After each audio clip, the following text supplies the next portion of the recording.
All right, welcome everyone into a little delayed part 3 of this week's edition of the Hooley Brothers podcast. We had Mike and I have had quite the week with our automobiles, so we're through that. We had to stop a little short on Wednesday, bit of a gap in there. But Mike, how's your Saturday doing after the bit of a chaotic week?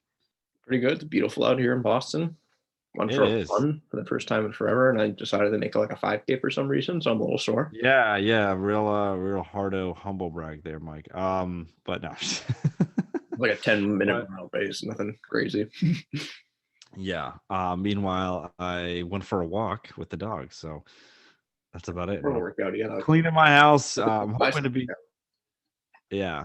As my boss said on our call the other day, 12-ounce curls. Hoping to do that a bit later today. Hoping to be done by 3:30 for the big slate, which we'll get to here. But yeah, we were recording during game 4 the other night of the World Series. So I think we'll start there. That game obviously finished up, and then we had a game 5, which was actually a pretty good game on Thursday night, recording in advance of game 6 tonight, where the Astros can close it out or force a game 7 for tomorrow night between them and the Phillies.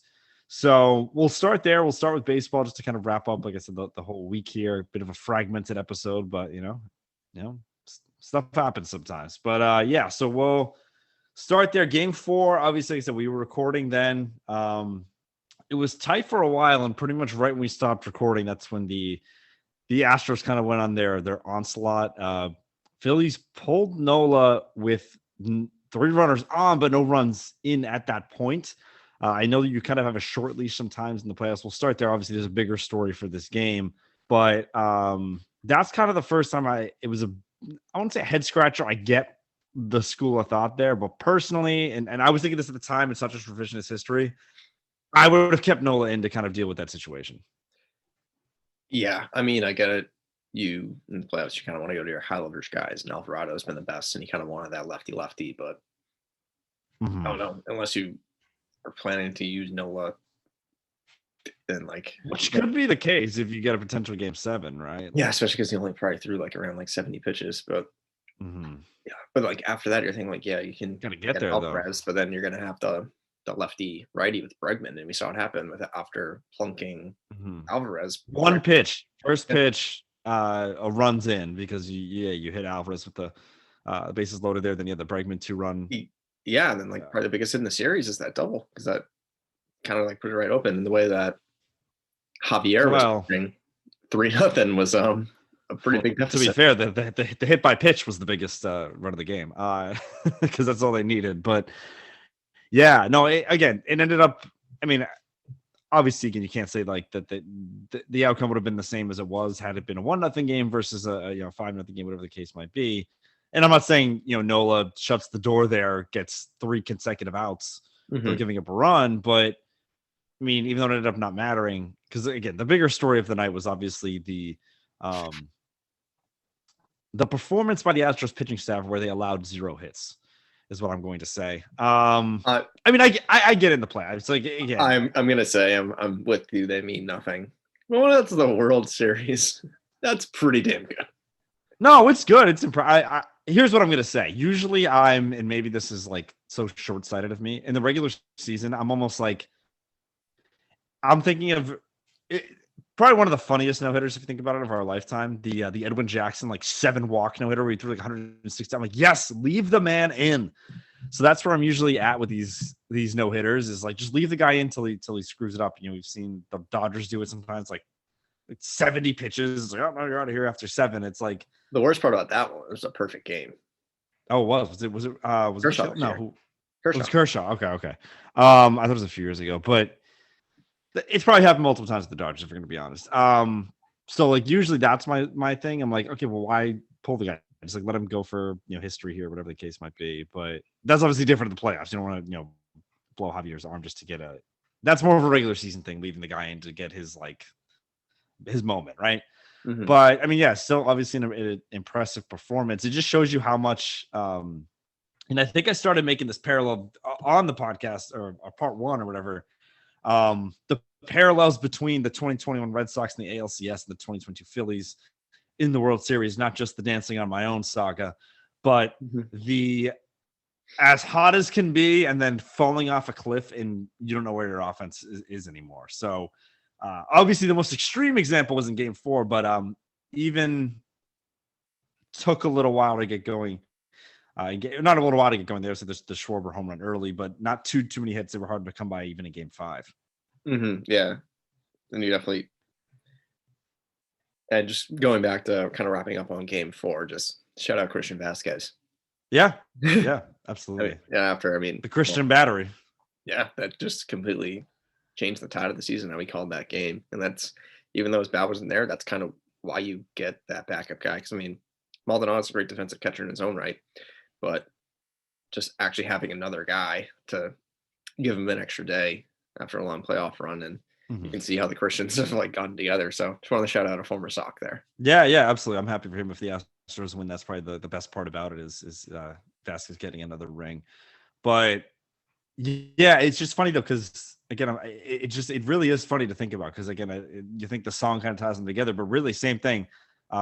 Game 3, absolute offensive like fireworks in both these situations. Kyle Schwarber home run, I think, involved in both of those.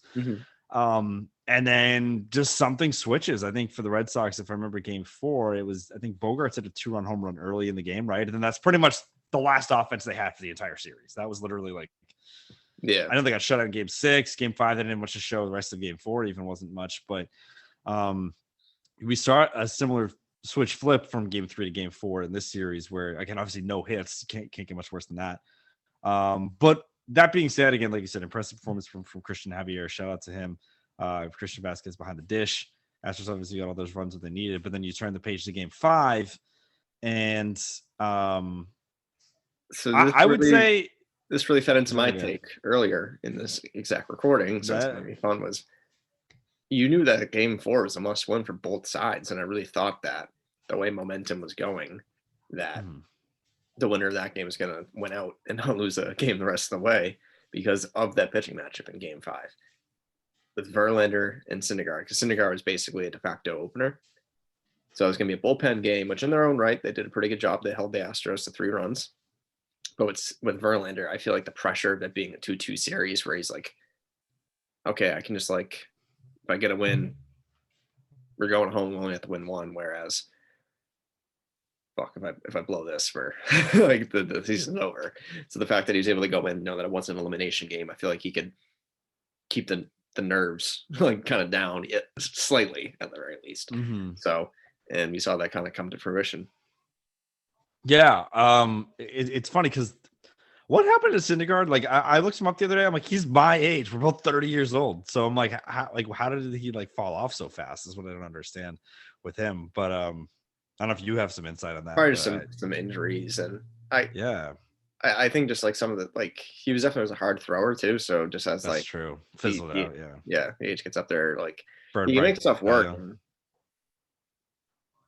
I mean, he pitched great. He pitched great for the other night. If you really think about it, like what you're getting from your number 4 guy, he really pitched pretty well, I thought. Won't he do like 3 innings, 2 earned? What did he only go 3? I don't know how many innings he went, but like, I'm just saying, like, it's not like he blew up like we've seen like McCullers do. Who, you know, we used to talk about. It was really like 2013 Buckle C, except that we won. Yeah. Maybe it's just because like the expectations going in, like, again, even though I knew he was Syndergaard, like the fact that like, they almost avoided him at all costs, and he like came in and like didn't screw everything up, kept them in the game, even if it was 3 innings, 2 earned. Okay, well, I guess not great then, but he was in there in the 4th, but that's when our friend Mr. Pena showed up. Yes. But yeah, I was gonna say though, like, again, Game 1 was kind of the most like craziest, but this might have been the best, most the most competitive game we've seen of the series. That was just a very good baseball game. It was, yeah, it really was. It sucks because obviously it was back and forth. It was 2-1 for so long. After again, like you said, Mr. Payne kind of coming through there, and then it gets to 3-1, and it just sucks because then that's when my guy, Clutch Gene, comes up. He delivers the base knock, very Sean Hooley-esque hit from back in the day. That Oppo Fields hit the gap between over second base and right center to make it 3-2. And then how about we talked about both the Astros, or we talk about one of the Astros deadline acquisitions. How about the other one, Trey Mancini flashing the leather to really save them on the defensive side, also helping them out. So you just brought up, we're gonna both be washed up baseball players right now. You brought up your ability to go to the opposite field. Yeah. Though I did play mainly catcher, I also played a lot of first base in my life. That was Yeah. one of the most impressive like plays. Picks. Yeah. Playing no doubles defense, so I was holding the line, and he had a great Mhm. pick to kind of just really force Schwarber. Like just like Schwarber was going to rope that one on the first base line and tie up that game. Maybe with a run on first, like depending on what bounce against the wall. Who knows? Maybe they can get that run Yeah. in the lead. So yeah, that was just some great, incredible defense by Mancini. But the one I want to get back to is how the Astros went up 3-0 on that play. Or 3-1, yeah. Sorry, yeah, 3-1. I see everyone dragging Reese Hoskins for his defense on that play. Yeah, Like, I might have missed that wasn't- one. It was like we got back from trivia. I took the dog out of the yard. If you I just watch saw it, 3-1. Yeah. It was like Alvarez kind of hit like a chopper tweener where it was kind of no man's land. So Hoskins had to charge it, and he couldn't get like Mhm. the best glove on it. So I think it was first and third, no outs, and it was like a chopper where even if he makes like a clean scoop and comes home, I think Altuve is coming down the line. Yeah. I think he might even like Altuve might beat that out. So even him kind of like knocking it down and just taking the out at first might have been better. Because like I saw like interviewing fans, they're like, Hoskins' defense is the worst. We got to trade that bomb. I'm like, did you forget him like hitting millions of home runs in the NLCS for you guys? Do you think though? Like I know, I mean, that was the crazy game 3, and I don't even remember if he was involved in that. But like, do you think it's because the World Series' offense also hasn't like again? It's not like he's hit 2 or 3 home runs in the World Series itself. Might make up. I think he had one because he had one. He had the last one because he went back to back. Yeah, exactly. But like outside of that, I think he's been pretty quiet. Him and Real Muto both have been kind of quiet in the 2-3 spots this series. Yeah, I mean, I like it wasn't my. I'm not rationalizing it. I'm just wondering if the defense was the same, but he's maybe hit a couple more home runs, maybe hitting like. Defender. I just like I want no. I watching that. I'm like, it wasn't a perfect play, but it's really tough. Like, what do you want? Like. He had to charge that ball. Like you've seen all those like tweeners like back in high school. If you if you back up and try to like get it on a hop, you're just asking for disaster. Oh, trust me, I know from the South Broadway, the old South Broadway dirt. Yeah. I know people have been like, well, it's a till. Like I know people say like the first base defense is like could be a story of that game. Oh, Mancini makes that play and Hoskins doesn't. But I'm like, I think it was more. Yeah. It was a really great defense from versus like. Okay defense. Okay, like he knocked it down. He got the out at first. Like there was no way he's spinning it, and it would have been a really tough play with Altuve coming down. Yeah. But again, that's just the pressure of putting ball in play and just the tone of who is the current favorite for World Series MVP, Jeremy Pena. Because he knocked in the first run. I missed the beginning, but like I thought I heard that like Altuve almost hit a dinger on that first home run, and then on the second pitch, Pena knocked him in, and then. He extended that rally. I think Altuve worked a walk, and then Pena had a single where Altuve got to third, and then his first and third with no outs with Alvarez. So he set the tone there, and then we're even in the middle of that. And this is the home run that kind of knocked Syndergaard out of the game in the fourth. Right. He kind of just really took over that game. So he did. No, he did. It's funny because it's like I don't even think. I mean, regular season.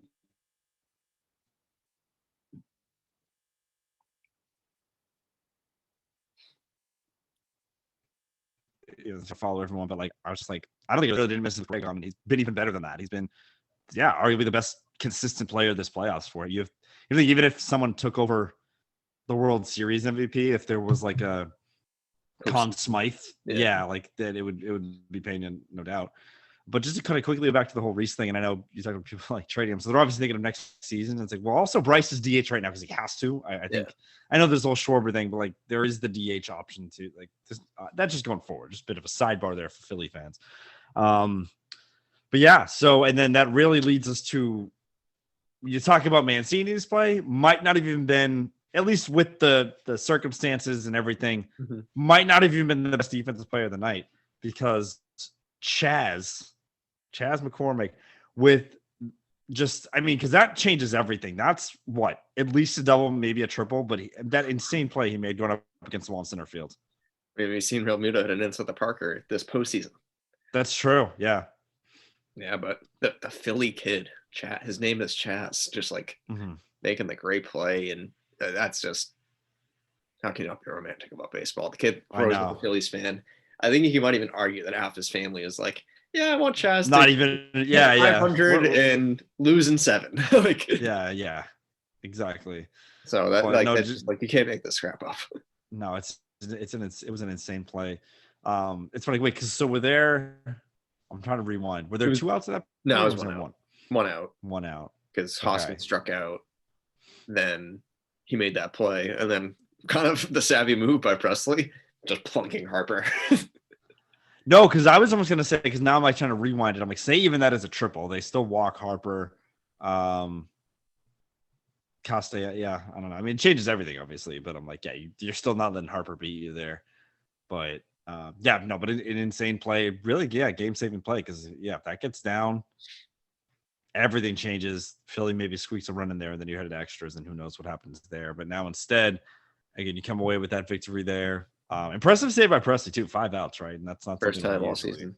Yeah. So After I think he tried to do it in a game 4 last year against the Braves, and Braves ended up winning that one. So yeah.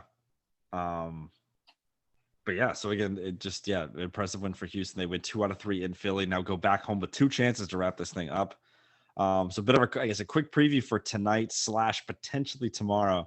Here's all I'm gonna say. Again, I think it's in Houston's favor. I mean, we obviously have a great pitching matchup tonight with Wheeler and Valdez. And I don't know, you might lean just how it's been going, might lean with Framber, especially at home.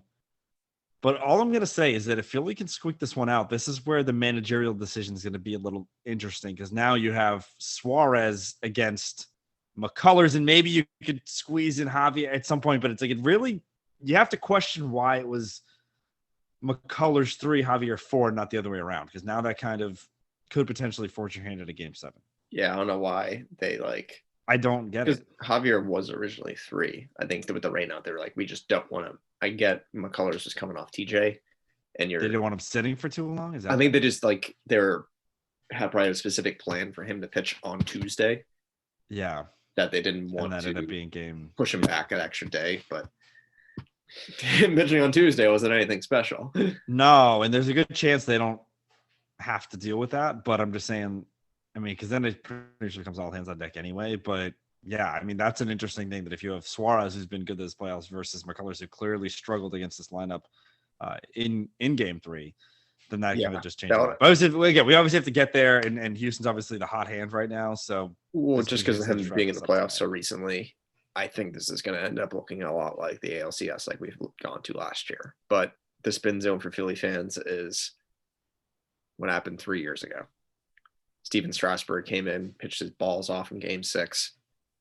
And then NL's team won game 6 and 7 in Houston. Yeah. And then game 7, anything happens. I think Joey Baseball is Dev was joking around that on the flight over, Thompson was like showing them the Nats highlight, kind of making fun of the Yankees, like showing the Aaron Judge. Yeah. At least it wasn't against them. But yeah. So I don't know. It's tough because obviously the way it was supposed to line up with game 7 tonight, that would have been insane. So it's kind of tough because we have an NFL Sunday tomorrow, but I'm still rooting for the Phillies in just a game 7 overall. But yeah, we'll see. We'll either have a champion crown tonight, or we're gonna set up a great game 7 tomorrow night. So I don't know. We'll see. We're gonna hear a lot of this tonight.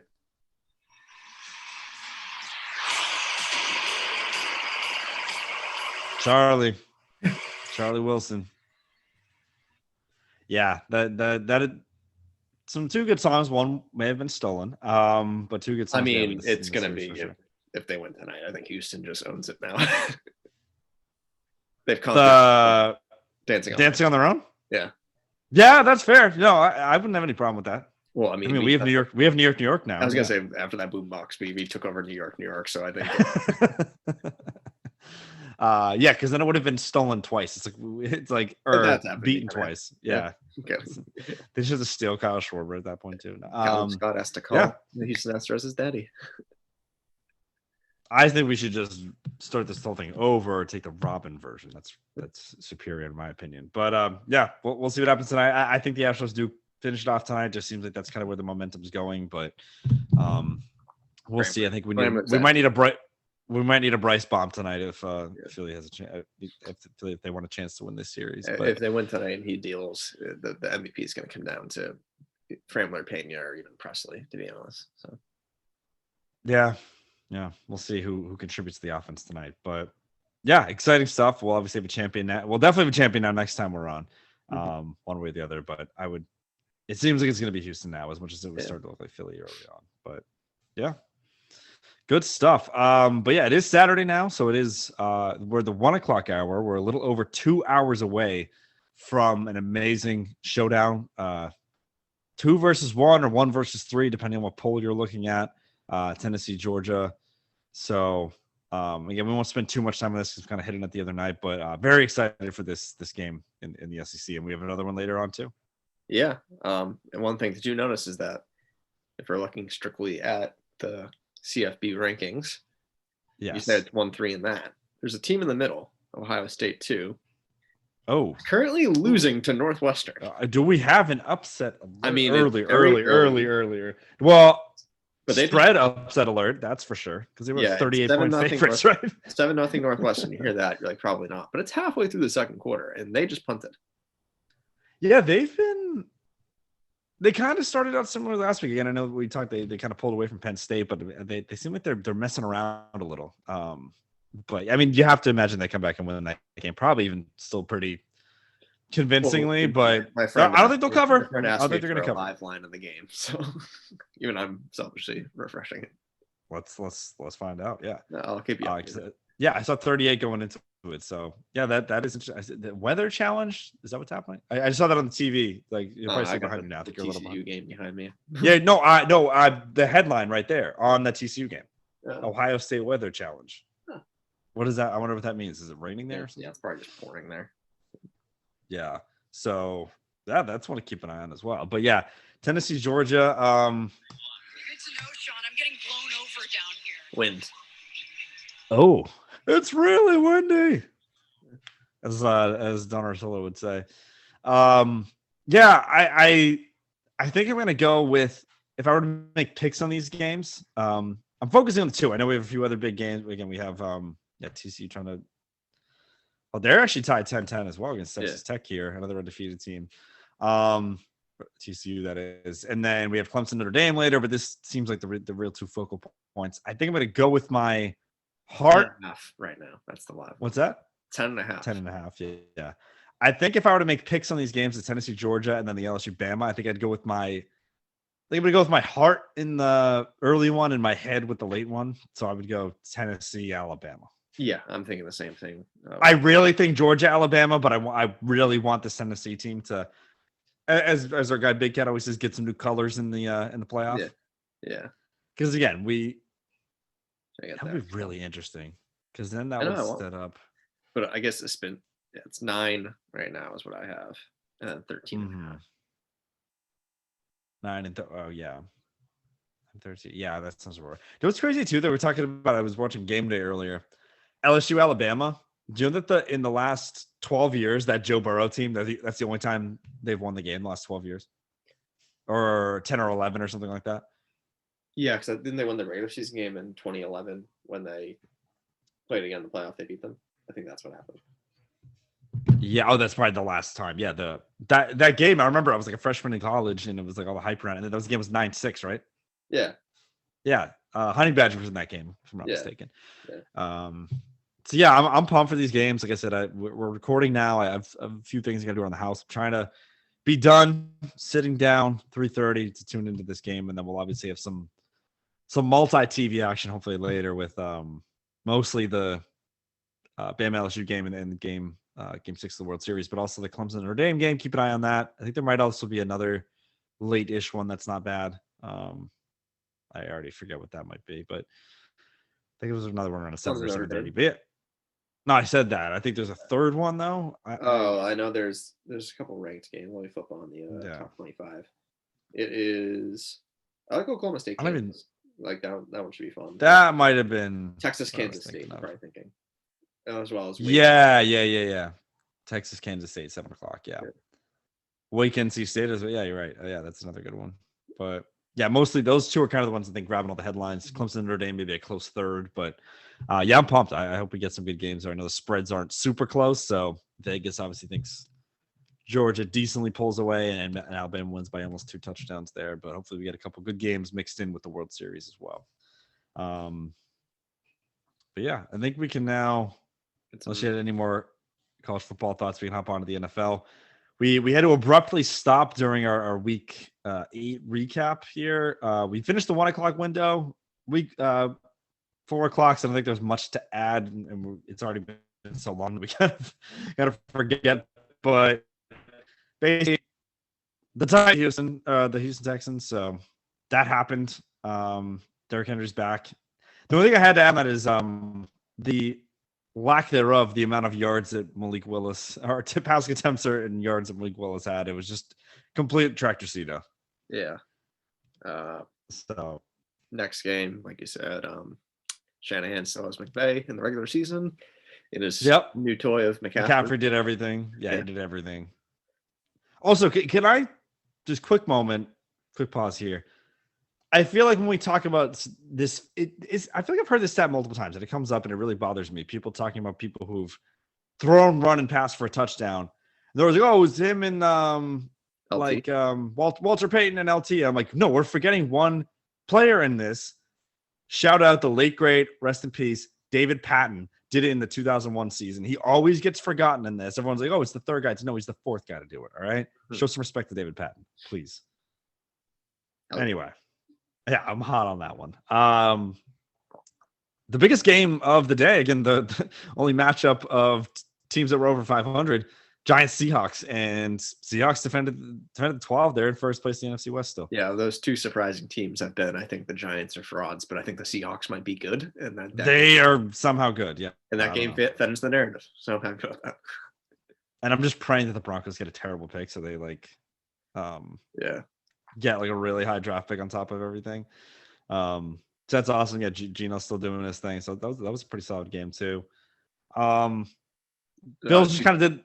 Sorry, go ahead. But quickly, that I feel like imagine if they get a top 5 pick. I'm like, do you just take a quarterback and then let Geno Smith be your Alex Smith, your Patrick Mahomes? I don't know. That's true. Yeah, I mean, depends. Yeah, where you're not, or you could really get like a stud if depending on how high you get. If people quarterback can get Will Anderson, that'd be insane. Yeah. But yeah, Bills won Sunday Night Football. Unfortunately, did not quite cover. I think they're very close. Maybe depending on the line you got, they did, but didn't quite cover for our picks. And then Browns absolutely dominated the Bengals.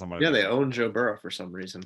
Somehow, yeah. Myles Garrett. It's the Halloween from the yard or whatever you want to call them. And I think that was probably one of my favorite business decisions of all time. You see that? What?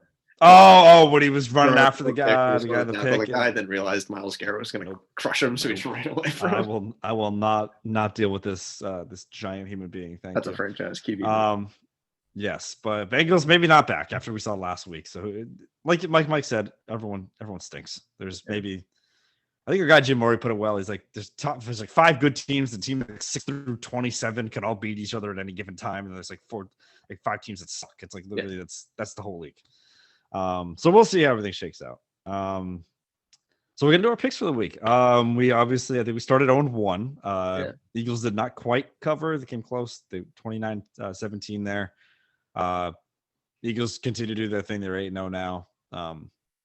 Might go 17-0. Thunder Eagles.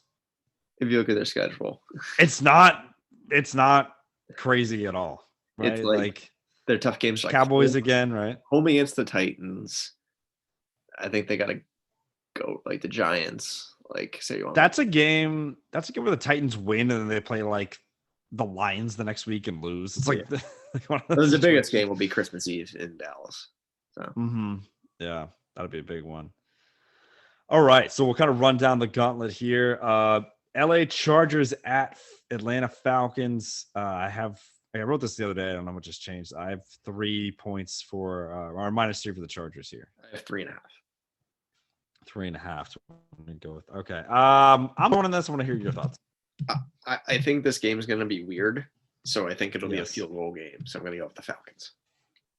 Okay. I I'm going to take the Chargers. I don't believe in it at all, but I get that. I just feel like the Falcons, even though they were my pick, I'm like, I don't know if they can keep running through these games here. So I might be wrong on this, but let's see. Miami, I have -5 in Chicago. 4.5. 4.5. Okay. What do you got? Actually, I'll go first. I'm sticking with 2 and on. Still completed every game he's completed. They've won, so I'll stick. I'll go with them here. I'm switching them. My original selection was the Bears, but I don't know. I feel like they've traded away some defensive pieces, and with Hill and Waddle, I feel like they'll win by a touchdown. All right, I have Carolina at Cincinnati. Cincinnati -7. 7.5. I have 7.5. Okay. Though this I'm gonna. Though this seems like a Joe Burrow get right game and just like throw all over the Panthers, they're just frisky. I just like PJ Walker. Okay, I thought I was going to be going on a limb here. I'm going with the Panthers. I think at least to cover. Yeah, PJ Walker. He might be a guy. I'm gonna probably regret that soon, but I feel like he did well that one year, and then he never got he went right back to third string, and I'm like, yeah, all right, let's settle down here. All right, Green Bay, Detroit. This seems like to me, Packers look like they have their act together, but they're really just beating a crap team. So I'm gonna go with the Packers here. -3.5. I don't know what the line is. I have that as well. Okay, all right. I'm going with the Lions though. All right, let's have it. Let's get crazy. Do you know what tonight is? Do you know what tonight is? Daylight savings. Yes, but they debunked that last year. I think it might have been a Mike McCarthy thing. I think they won last year. Because I had a reminder on my phone from the year before to bet against them, and then it didn't work last year, so I did not. That could have been an do it. Yeah, no, that's true. All right, I respect that. All right, our game, Indiana. So this is our figure out the sample size. Oh, for the so if they win, if the Packers win and cover, all right, it was McCarthy. Okay, sorry. If it's Lions, I think last year was just the anomaly. That's true. You're right. Yeah. We're gonna get the clear direction on the Packers versus daylight saving situation. Yeah. And I could be wrong with that, but I'm pretty sure they did cover last year. But I think there's a reason I didn't remind myself again. Our game, Indianapolis coming into New England. Do we have 5.5 points here? 5.5. All right. I'm taking us. I don't know. I know we've gotten burned sometimes in the past, but I'm just thinking Belichick against a rookie quarterback. I think it's gonna be enough to get the job done. Yeah, I think a little revenge game from last year too, at home, because that game Oh yeah, that was the Saturday night game. Yeah, and Taylor being out is going to be big. True. That's going to be like Deion Jackson, newly acquired Zach Moss hours. Yeah. So I'm going with Pats. All right, Buffalo. I have -12.5 going to the Meadowlands face the Jets. The Bills are good. Yeah, they didn't cover against the Packers, but it was close. I'm taking the Bills. I'm not going to pick against the Bills against the Jets. Put it that way. Yeah, the Jets have a good record, but I think those injuries, man, we talked about last time. I think the injuries are going to derail them. All right, Kirk Cousins revenge game, Minnesota at Washington. 3.5. I'm going to go with the Vikings, though I do think Heineke is frisky. I once I heard that stat about 14 and 15. What was it? At FedEx Field, Kirk Cousins is 14 and 15. He needs to get to 500. So that's so funny. Yeah, that's true. Are you? Mind it. What's that? Yeah, I'm going with the Vikings too. Yeah. No, the only thing I'm going to say is quickly, and again, I know. I can't remember if I said this last time too, but again, our guys at PMT, they kind of inset in my brain on this. Jacoby Myers might just be the anti-Kirk Cousins. When he's in prime time, Jacoby Brissett is the anti-Kirk Cousins. He dominates in prime time, and then he just sucks the rest of the time. Versus Kirk Cousins, who is the complete opposite. Yeah, right. Yeah, you need a team with both quarterbacks.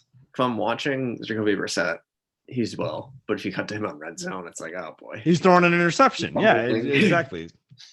I thought that, and then I think I saw them talking about it afterwards. I'm like, no, I thought of this first. But anyway, So yeah, teams should use them both at quarterback. Save Jacoby for the primetime games. Even his first ever start against the Texans on Thursday Night Yeah. Football.